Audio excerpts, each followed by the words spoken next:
and this is my video on bipolar depression.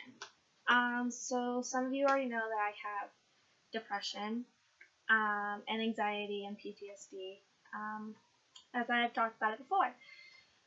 Well, I'm also diagnosed with bipolar depression, and so I struggle with that on a day-to-day basis as well. Bipolar is not oftenly known about. Like, you hear it and you think of crazy people, like people with depression, and bipolar actually used to be hospitalized and considered crazy, and so a lot of that is what people think of when they hear bipolar. Well, it's not the case. People with bipolar are not crazy.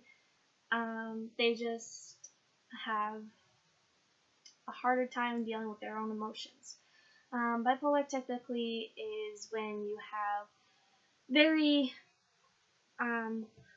with your emotions, they're either highs or lows, and it's very quickly, and they just have a up and down kind of thing. Some days you can be all the way up here, high, having a good time, having a lot of energy, ready to do something creative, and all this other stuff, whereas the lows are depression, severe depression, where nothing matters. All you want to do is just curl up in bed and sleep for the rest of your life.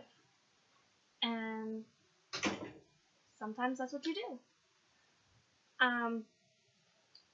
So I have the type of depression, bipolar, where it's mainly I have more lows than I do highs.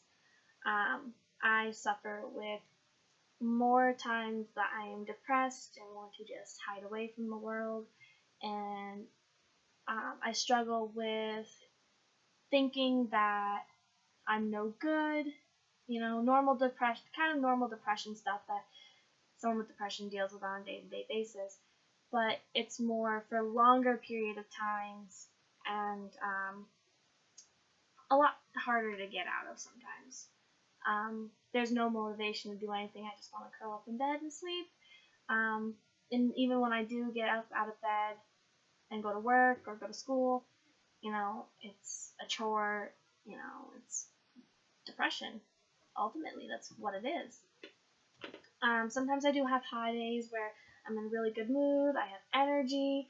I'm creative. I want to get everything done. I think right now I'm at a high in my bipolar because I've actually been motivated to do homework, which is so not me. So that would be considered a high in your bipolar, is when you're actually motivated, because it's a lot less common, I guess, especially for someone like me who has that difficulty. So yeah, bipolar is a lot of mood swings. Not just mood swings, there's other things that if it does go untreated, like some people suffer from either a high or low sex drive. Another common symptom of bipolar is talking either really fast or really slow. I have a tendency to speak really, really fast that no one understands what I'm saying, and only my mother does, because my mother also suffers from bipolar as well, which bipolar is a genetic thing. Just because your parent has it doesn't mean you're going to, but it does make it a lot more likely for you to suffer with bipolar, as I do. So I was a lot more at risk of getting bipolar because my mom had it. But it's not just being genetic. Anyone with stress or anything like that can start suffering from bipolar as well. But no one really knows exactly what causes it. It just kind of happens. So a lot of it's like a lot of mood swings, as I said earlier, and there's a lot more that goes to it. And a lot of it is like, some of it's like you feel empowered, that you're going to take a lot more risks than anything else. Like, people that are creative, they tend to use the bipolar to their advantage when they are at their highs, because they will, they're more creative in that time period. and of course I get a phone call. So during my highs, I can use my bipolar to something happened. I don't know what just happened. Anyways, so during the highs, I can use my bipolar to help me be creative or even just doing homework. Like, seriously, I've been doing more homework since the start of this semester than I have any other time. I am never on time with homework at all. I procrastinate so bad. Which does go on to the bipolar in the fact that I'm more at a low where I have no motivation. So there are different strands of bipolar, and I suffer from the one where there is more of a low than a high, whereas my mom suffers from more, I believe, more of a high than a low. But right now she's kind of at, you know. But yeah, so bipolar is kind of hard to understand for those that don't either live with it, know someone that lives with it, or has it. A lot of people think that people with bipolar are crazy because of the fact that they will rush out to go, I don't know, skydiving. I don't know, something risky, doing something risky. Even having unprotected sex can be considered a risk in it. I mean, of course, that's not meaning if you're having unprotected sex, that does not mean that you are bipolar. It's just a risk, like having multiple partners and not having any condom. That's what one of the doctors said to me. So that's why I use that as an example.